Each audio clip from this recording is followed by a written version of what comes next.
இட்லி எப்பா இட்லி போட்ட சமான எவ்வளவு பெரிய பூகம் வந்தாலும் சரிடா நீ ஒரு ஆள் எஸ்கேப் ஆயிருப்பா. வெல்கம் டு ஐரக்ஷன் சேனல். எங்களோட வீடியோஸ் உங்களுக்கு பிடிச்சிருந்ததுன்னா லைக் பண்ணுங்க, கமெண்ட் பண்ணுங்க, ஷேர் பண்ணுங்க, மறக்காம சப்ஸ்கிரைப் பண்ணுங்க. ஓகே, இப்போ என்ன வீடியோ பார்க்கணும்? டுடேஸ் சேனல் தான் பார்க்குறோம். கிருஷ்ணப்பட்டு வீடியோ தான் பார்க்கலாம். எல்லாருக்கும் இது மாதிரி ஒரு டம்ளர்ல ஒவ்வொரு இடமா போய் தண்ணி குடிச்சுக்கிட்டு இருக்காங்க. ஒவ்வொரு டேபிள்லயுமே பாட்டில்ஸ் நீங்க வந்து குடி தண்ணீர் வச்சிடலாம். என்ற கோபம் வந்தால் தண்ணி பள்ளி கொண்டிருக்க வாய்ப்பு இருக்கிறது.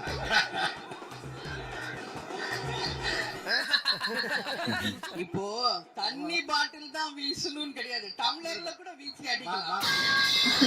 இப்படி எரிஞ்சு பேசினாதான் அது எடுத்து எரிஞ்சு பேசுறதுன்னு அர்த்தம். தூக்கி எரிஞ்சு பேசுறதா மேடம்? தூக்கி எரிஞ்சா இது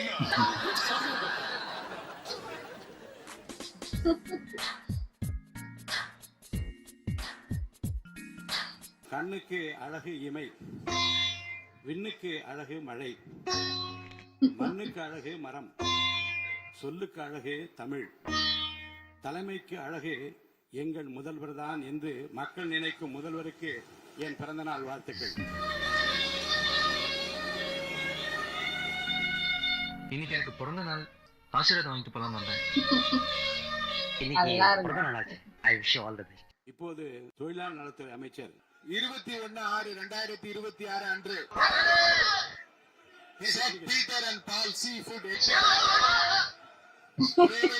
கத்திட்டு இருப்பாங்க ஏதாவது பேசி. பேசவே விட மாட்டாங்க.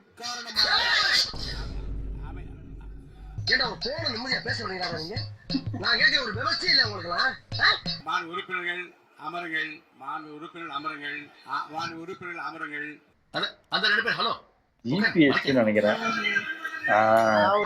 அதான் வெளில உடனே ஓட்டாங்க. அதுக்கப்புறம் பாதி நேரத்தை கழிச்சு தான் வந்தாங்க. நல்லா ஊர் சுற்றிட்டு நல்லா சாப்பிட்டுட்டு வரும்.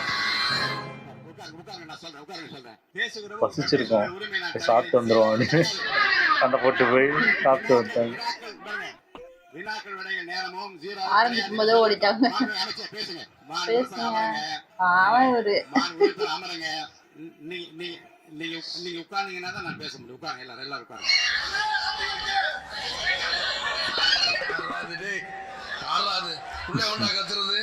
நீங்க எல்லாம் குறுக்க ஏன் பேசுறீங்க? பேசாது, குறுக்க பேசாது யாரும். சார், அவர் இந்த உலகத்துக்கு ஏதோ ஒரு முக்கிய செய்தி சொல்ல வராரு, அவர் கொஞ்சம் சொல்ல விடுங்க. நீங்கள் பேசுகிற போது ஏற்புடைய வகையில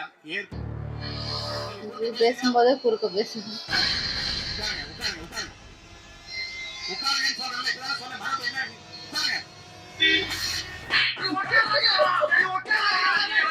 சத்தம் போட்டுக்கிட்டு தான் யாருமே பேச முடியாது. பேரவைத் தலைவர் நிற்கிற போது உட்கார்ந்து சொல்லியிருக்கேன். நீங்க அதுதான் அந்த ஓரியன்டேஷன் கோர்ஸ்க்குலாம் நீங்க வந்திருந்தா என்னென்ன எப்படி நடந்து கொள்ள வேண்டியதுதான் அழகாக பயிற்சி கொடுத்தார்கள்.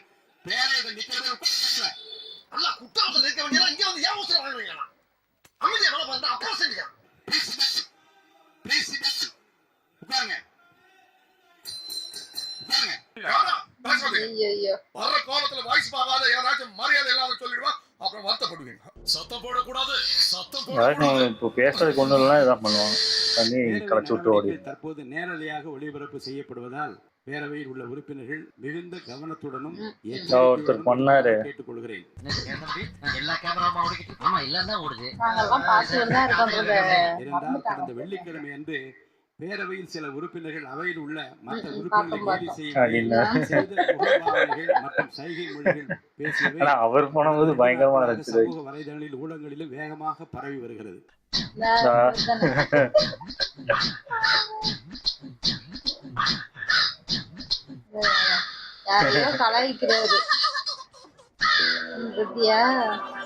என்னமோ இப்படி இப்படி இப்படி பண்ணி பேசியா, அது என்னது? அது ஒண்ணு sir, body language. Body language. இது சட்டமன்ற பேரவையின் மாண்பையும் கண்ணியத்தையும் குறைக்கும் வகையிலான செயலாகும். எல்லாரும் எல்லாத்தையும் இதோட நிறுத்துக்கணும். இது போன்ற செயல்கள் தொடர்ந்தால் அந்த செயல் அவையின் உரிமை மீறலாக கருதப்பட்டு சம்பந்தப்பட்ட உறுப்பினர் மீது நடவடிக்கை எடுக்கப்படும் என்பதையும் நான் தெரிவித்துக் கொள்கிறேன். இனிமே நாட்டுல எது கேட்டாலும் மரியாதை கேட்டு போறாங்கடா. முதலில் இன்று தனது பிறந்தநாளை கொண்டாடும் இவரை பேச விடாம தடுத்துட்டு இருந்தாங்கப்பா. எனது உளமார்ந்த பிறந்த நாள் உட்காருங்க. இவருக்கு எத்தனை 7 வாட்டி எஞ்சி உட்காந்தாருன்னு நினைக்கிறேன். நீங்க தான் பேச போறீங்க. 6வது முறை, இப்போ 8வது முறைன்னு நினைக்கிறேன். 8 வரைக்கும் போவாரு. என்னது மறுபடியும் முதல்லேண்டா? காமராஜ் மாண்புமிகு பேரவைத் தலைவர் அவர்களே, உட்காருங்க. மாண்பு உட்காருங்க. இப்ப நான் 7வது முறையா நீங்க பேசும்போது உட்காருங்க. 7 ஆயிடுச்சா? இன்னும் ஒன்று இருக்கு. மீண்டும் மீண்டும் மீண்டுமா? 7வது முறையா முதலமைச்சர் வாழ்த்துறேன். பேசுறேன். அவர் அனுமதிங்க. நமக்கு குறுக்கிட்டதுனால 7வது முறையா நான் எந்திரிச்சிருக்கிறேன். மறுபடியும் மோதல் ஆரம்பிச்சாரு. 7வது முறையா மாண்புமிகு முதலமைச்சர் அவர்களை நான் வாழ்த்த கடமைப்பட்டிருக்கேன். ஏன்னா ஒரு முதலமைச்சரை வாழ்த்தும் போதும் இடையில உறுப்பினர்கள் குறுக்கிடுவதும் நான் உட்கார்றதும் இது 7வது முறை. அப்படி என்னதான் சொல்ல ஆசைப்படுறேன்? முழுசா சொல்லுறியா? நான் கேட்டு தொலைறேன். நான் உறுப்பினர் காமராஜ் பேச அனுமதி அளித்து பேசுங்க நீங்க. மாண்புமிகு பேரவைத் தலைவர் அவர்களே, 8வது முறை நம்ம உறுப்பினர்கள் அதை பத்தி பேசல. மறுபடியும் எந்திரிச்சேன். முதலில் இந்த தனது பிறந்தநாளை கொண்டாடும் மாண்புமிகு தமிழ்நாடு முதலமைச்சர் அவர்களுக்கு எனது உளமார்ந்த பிறந்தநாள் நல்வாழ்த்துக்களை தெரிவித்துக் கொள்கிறேன். ரொம்ப கஷ்டம் ப்ரோ, ரொம்ப கஷ்டம் ப்ரோ. நம்முடைய மாண்பு முதலமைச்சர் அவர்களுக்கு திராவிட முன்னேற்ற கழகத்துடைய சட்டமன்ற உறுப்பினர்கள் அனைவரின் சார்பாகவும் எங்களுடைய பிறந்தநாள் வாழ்த்துக்களையும் நான் தெரிவிச்சுக்கிறேன். முதலமைச்சர் அவர்கள் ஆட்சிக்கு வந்த ஒரே மாசத்துல தமிழ்நாட்டிலேயே தன்னுடைய கடலூர் தொகுதியை நம்பர் 1 தொகுதியாக மாத்தி காட்டிட்டார். இன்னைக்கு தமிழ்நாட்டிலேயே மின்வெட்டுல நம்பர் 1 தொகுதி கடலூர் தொகுதி தான். அண்ணன் பவருக்கு வந்தா தமிழ்நாடு மாறும்னு பார்த்தோம். ஆனா அண்ணன் கைக்கு பவர் வந்த நாள்ல இருந்து தமிழ்நாட்டுக்கே பவர் போயிடுச்சு அப்படின்னு இன்னைக்கு ஆளுங்கட்சிக்காரர்கள் பேசிட்டு இருக்காங்க. அன்றைக்கு ஆளுநர் உரையில் 37 தவறுகள் தமிழை பற்றி உச்சரித்தவை அத்தனையுமே மிக மிக ஒரு வேதனையான ஒரு விஷயமாக இங்க நான் பாக்குறேன். அவங்க தமிழே தெரியாது. பிழைகள் அன்றைக்கு இருந்தது. அத்தனை பிழைகள் அன்றைக்கு இருந்தது. மாண்பு உறுப்பினர் மார்க்கை உடை உட்காருமா, உட்காருங்க. நான் பேசுறேன். உட்காருங்க. இல்ல உட்காருங்க ப்ளீஸ். வேறு மாநிலத்தை சேர்ந்த ஒரு ஆளுநர், புதிதாக தமிழகத்தில் வந்திருக்கிற வேறு மாநிலத்தை சேர்ந்த நம்முடைய ஆளுநர் முதலில் எல்லா தலைவருடைய பெயரையும் உச்சரிக்க முயன்றதை நான் முதல்ல பாராட்ட கற்றுக்கொள்ள வேண்டும். நம்ம போய் மலையாளம் கஷ்டமா பேசுறீங்களா? எவ்வளவு சிரமப்பட்டேன் தெரியுமா? உச்சரிப்பு வருவது கொஞ்சம் சிரமமாகத்தான் இருக்கும். செய்ய வேண்டாம். அவங்களோட மொழி நம்ம பேசினாலும் இப்படிதான் பேசுவோம். அதை நான் ஏற்றுக்கொள்கிறேன் பேரவைத் தலைவர் அவர்களே. அட்லீஸ்ட் தேன் பாய வேணா, ஈட்டி பாய்ந்தது அது அன்றைக்கு யாரும் மறுக்க முடியாது. உனக்கு இருக்க உணவு எனக்கு மட்டும் இல்லாமையா போயிடும். அவசரத்துக்கு சொல்ற வார்த்தைக்கெல்லாம் அப்படி தடை போட்டீங்கன்னா எப்படியா வாழ முடியும்? இப்படிதான் ஏஐக்கு போற சொன்னாங்க. புரிஞ்சுக்கிட்டு போறாரு. ஏஐ இப்படிதான் பேசும். முதல்வருக்கு ஒரு கோரிக்கை வைக்கிறேன். எல்லாருக்கும் இது மாதிரி ஒரு டம்ளர்ல ஒவ்வொரு இடமா போய் தண்ணி கொடுத்துக்கிட்டு இருக்காங்க. சிஎம்க்கு ஒரு ரெக்வெஸ்ட், ஒவ்வொரு டேபிள்லயுமே பாட்டில்ஸ்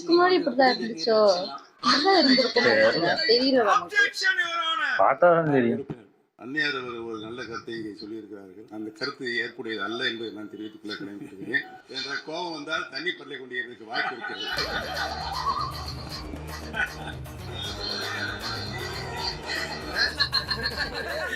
நல்லா இருக்கு. இப்போ தண்ணி பாட்டில் தான் வீசணும் கிடையாது, டம்ளர்ல கூட வீசி அடிக்கலாம். முன்னாள் முதலமைச்சர் அண்ணன் ஓபிஎஸ் அவர்கள் ஒரு நிலையை குறிப்பிட்டு அதை எரிவதற்கான தண்ணி பாட்டில் எரிவதற்கான வாய்ப்பு இருக்கிறது சொன்னார்கள். ஒருவேளை அவருடைய தனிப்பட்ட அனுபவத்தின் காரணமாக குறிப்பிடுறார் என்பதை நான் அறிய விரும்புகிறேன். மாப்பிள இவன் தான் எங்கேயோ செமத்தியா வாங்கியிருக்கான். இங்க வேற எவனோ அங்க இருந்தார்ல, இப்ப இங்க வந்துட்டாரு. ரொம்ப காரசாரமாவே போயிட்டு இருந்துச்சு. அதனால ஒரு ஹாப்பியா வன்முறைக்கு வேண்டும் என்றால் இங்க எவ்வளவோ இருக்கு, எது வேணாலும் வீசலாம். எடுத்து எரிஞ்சு பேசுறா இது, தூக்கி எரிஞ்சு பேசுறா மேடம், தூக்கி எரிஞ்சா இது நல்லா இருந்துச்சு. ஆனா உன்னை கட் பண்ணிட்டாங்க. நான் அது வரும்னு நினைச்சேன், எதிர்பார்க்கல. உதயநிதி ஓடுனதுலாம் போடவே இல்லை. அது எப்படி இவங்க பேசும்போது மட்டும் அப்படியே உட்காந்து எல்லாம் அப்படியே பதில் கொடுக்கறது, அதாவது இவங்க பேசுற வரைக்கும் எல்லாத்தையும் சொல்லிட்டு மற்றவங்க பதில் கொடுக்க போறாங்க, ராஜ்மோகன் பேச போறான்னு ஆரம்பிக்க தான் செஞ்சாரு. அதுக்குள்ள குடுன்னு அந்த குரூப்பே ஓட ஆரம்பிச்சுட்டு பேசிட்டு இருக்கும்போது மக்கள்லாம் உங்களை வேணான்னு இதை தூக்கி எறிஞ்சனால்தான்னாங்க. அதோட எல்லாம் டப்ப டப்ப எல்லாம் அதான் அவ்வளவு அதாவது உண்மையிலே தைரியம் இருந்துச்சுன்னா அதெல்லாம் பேசுறதுக்கு இவங்க என்ன சொல்றாங்க கேட்கணும்ல. அந்த கேக்குறதுக்கு கூட தைரியம் இல்லாம ஓடுறாங்கன்னா அப்போ அததான் சொல்றேன். அப்படிதான் இருக்காங்க. இப்படி பண்றதுக்கு இவங்க என்ன பெருமைப்படுத்துறாங்க. இதுல வேற இந்த ஜென்சி டிஎம்கேன்னு வச்சுக்கிட்டு அவங்க ஒரு பக்கம் எங்க அண்ணன் கதற விடுவாரு. எப்படி அத பேப்பர்லாம் படிச்சு முடிச்சுட்டு அப்படியே ஓடிடுறாரு. இது பேப்பர்ல அதெல்லாம் கேட்பாங்க, அதெல்லாம் நம்ம சொல்ல முடியாதுன்னு ஓடிடுறாரு அவரு. கேட்டா இவங்க பில்டப்பா கொடுத்துட்டு இருக்காங்க. அதான் இவரு பேர் என்ன, நம்மளோட நிர்மல்குமார் அந்த அமைச்சரும் அவங்க செந்தில் பாலாஜி ஒரு கிழிச்சு விட்டாரு. அதுக்கப்புறம் சேகர் பாபுவை வந்து இவர் ரமேஷ் அவர் ஆமா, அதுக்கு சேகர் பாபு ஒரு விளக்கம் கொடுத்தாரு. அந்த விளக்கத்துக்கு திரும்பி ஒண்ணு கொடுத்து ரமேஷ் திரும்பியும் அவர் வாயடிக்க வச்சோடனே திரும்பியும் நாங்க பேசுறோம் அப்படின்னு வந்தாங்க. சும்மா இதே பேசிட்டு இருக்காங்கன்னு சபாநாயகரே கடுப்பாகி போதும்பா விடுங்க அப்படி உள்ள போய் எல்லாத்தையும் அவங்க பாத்துட்டாங்க. இங்க இப்படிதான் இருக்கு இல்ல, இவங்கெல்லாம் முன்னாடியே இருந்தவங்க. இவங்க என்னென்ன பண்ணும், அதாவது முன்னாடி உள்ளதெல்லாம் நான் கேள்விப்பட்டிருக்கேன். அவங்க என்ன பண்ணுவாங்கன்னா திமுக இப்போ அவங்க ஜெயிச்சிருப்பாங்க, திமுகவோட ஆள்லாம் சபாநாயகரா இருப்பாங்க. முக்காவாசி எதிர்கட்சியை பேசவே விட மாட்டாங்க. இப்போ ஏதாவது அதை பத்தி குறை சொல்ல வந்தாலே உட்காருங்க அப்படின்றவாங்க. இந்த வாட்டி தான் அது அந்த மாதிரி இல்லாம இருக்கு. இல்லைன்னா அதனாலதான் அவங்க லைவை ஃபுல்லா 3 வருஷத்துக்கு போடவே விடாம மறைச்சு வச்சு அப்படியே ஏமாத்திக்கிட்டே இருந்திருப்பாங்க. லைவ் எதுவுமே போடல. இந்த வாட்டி லைவ் ஏதோ கட் ஆனதுனால அதான் சொல்றேன்ல, இவங்க ஆட்சியில ஏதோ கரண்டே கட் ஆகாத மாதிரியும் இவங்க அப்படியே ஃபுல்லா கொடுத்த மாதிரியும் யாருமே போராட்டம் பண்ணாத மாதிரி அந்த மாதிரிதான். அதான் ரொம்ப அநியாயத்துக்கு ஏதோ ரொம்ப நல்லவங்க மாதிரி ப்ரொஜெக்ட் பண்றதே தப்பான ஒரு இதுதான். நிறைய விஷயம் நல்லது நடந்துட்டு தான் இருக்கு, கெட்டதும் நடந்துட்டு தான் இருக்கு. கெட்டது நடக்கவே இல்லைன்னு சொல்ல முடியாது. அதை சரி பண்றதுக்கு இவங்க பண்ணிக்கிட்டு தான் இருக்காங்க. இப்போ நிறைய இடத்துல வந்து பாலியல் வன்கொடுமை பண்றதெல்லாம் வெளியில ஏன் வருதுன்னா, இந்த ஆட்சியில ஒரு நம்பிக்கை இருக்கு.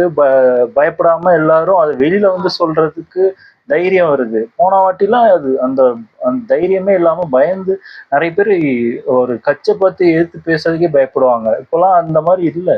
அதுதான் இப்போ ஒண்ணும் இல்லை. இப்போ நிறைய ஸ்கூல் பசங்க எல்லாம் எங்க இடத்துல இது இல்லை அது இல்லை, பஸ் வரல, அதுக்கப்புறம் ஒரு பாலத்தை கட்டி வச்சுட்டு அதுக்கு இன்னும் விடாமே வச்சிருக்காங்க, நான் சுத்தி தான் போறோம், இதெல்லாம் ரீல்ஸா போடுறாங்க.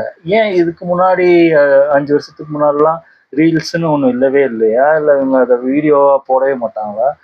ஏன்னா அப்பெல்லாம் சொல்லதுக்கே பயப்படுவாங்க. ஏன்னா கேட்டாலும் இவங்க பண்ண போறது இல்லைன்னு தெரியும். இப்போ பண்றாங்கன்னு தெரிஞ்சு கேட்கறாங்க. ரெண்டுத்துக்கும் வித்தியாசம் இருக்கு. கெட்டதும் இருக்கு, ஆனா அதெல்லாம் சரி பண்ணிக்கிட்டு தான் இருக்காங்க. அது முடிஞ்ச அளவுக்கு அவங்களும் பண்றாங்க. நம்மளுக்கு தெரியாது அங்க டிபார்ட்மெண்ட் வைஸ் என்ன நடந்துட்டு இருக்கு, எப்படி அந்த வேலை போயிட்டு இருக்குன்னு நம்மளுக்கு தெரியாது. நம்ம பாட்டுக்கு நியூஸ்ல போறது எல்லாத்தையும் இது பண்ணிட்டு பார்க்க முடியாது. நியூஸ் சேனலுமே பாத்தீங்கன்னா எங்க ஜிங்ஜான் அடிக்குமோ அங்கதான் ஜிங்ஜான் அடிச்சுட்டு இருக்காங்க. ப்ரெஸ் மீட்னு சொல்லி இவங்க ஏமாத்திட்டு தான் இருக்காங்க. ப்ரெஸ் மீட்னா என்னன்னே தெரியாம அந்த ஜென்சி டிஎம்கே குரூப்ஸ்லாம் இன்னும் கதறிட்டு தான் இருக்கு. அது ஒண்ணுமே பண்ண முடியாது. இப்போ முதல்ல ப்ரெஸ் மீட்னா அது அந்த ப்ரெஸ்ல இருந்து ஒருத்தர் கேள்வி கேட்கணும், அதுக்கு இவங்க பதில் கொடுக்கணும். இவங்க எடுத்துட்டு வர பதில் எல்லாம் ப்ரெஸ்ஸுக்கு கொடுக்கறது வந்து இது கிடையாது, ப்ரெஸ் மீட் கிடையாது. அதுவே தெரியாம வந்து கதறிட்டு இருக்காங்க. முதல்ல இது ஸ்டாலினும் உதயநிதியும் ப்ரெஸ் மீட் கொடுத்தா அதுக்கப்புறம் இவங்கெல்லாம் கொடுப்பாங்க.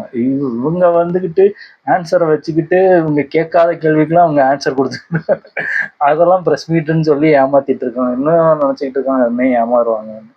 நல்லா இருந்துச்சு. ஆனா அதை அசம்பிளி பயங்கரமா போயிட்டு இருக்கு. ஆமா, இதுக்கப்புறம்லாம் இவங்க ஏமாற்றவும் முடியாது, இது பண்ண முடியாது.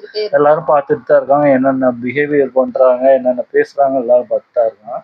பார்க்கலாம், நாளைக்கு இது திரும்பி நடக்கும்னு நினைக்கிறேன். இதுல என்ன ஆக போகுது, என்ன மாதிரி இது சிஎம் தான் நாளைக்கு பேசுவாங்கன்னு நினைக்கிறேன். அவங்களோட வரதான் இருக்கும். அவங்க என்னென்ன இவங்க சொன்னதுக்கெல்லாம் பதில் திரும்பி சொல்லுவாங்க. பேசும்போது இருப்பாங்களா அது தெரியல. இப்போ எடப்பாடியே ஆரம்பிச்ச உடனே அவர் ஓடிட்டாரு. ஓடி திரும்பி கிட்டத்தட்ட முடிகிற டைம்ல தான் ஒரு 1/2 மணி நேரம் 1 மணி நேரம் டைம்ல தான் வந்தாங்க திரும்பி. அது அது எதுக்கு ஓடுனாங்க, ஏன் ஓடுனாங்கன்னு தெரியல. இவங்க கரெக்டா முடிக்கிறதுக்குள்ளே அதுக்குள்ள இவங்க எப்படா பேசி முடிப்பாங்க, இப்பெல்லாம் நம்ம கிளம்பி ஓடலானே இருக்காங்க. அப்படி இருக்கும்போது என்ன பண்றது, ஓடுறதே தான் தெரியாது. அதை கேட்டா அதான் பயங்கர புத்திசாலி பண்ணுன்றோம். நல்லா இருந்துச்சு. ஓகே, இன்விடேஷன் உங்களுக்கு பிடிச்சிருந்தா லைக் பண்ணுங்க, ஷேர் பண்ணுங்க, கமெண்ட் பண்ணுங்க, மறக்காம சப்ஸ்கிரைப் பண்ணுங்க எல்லாருக்கும்.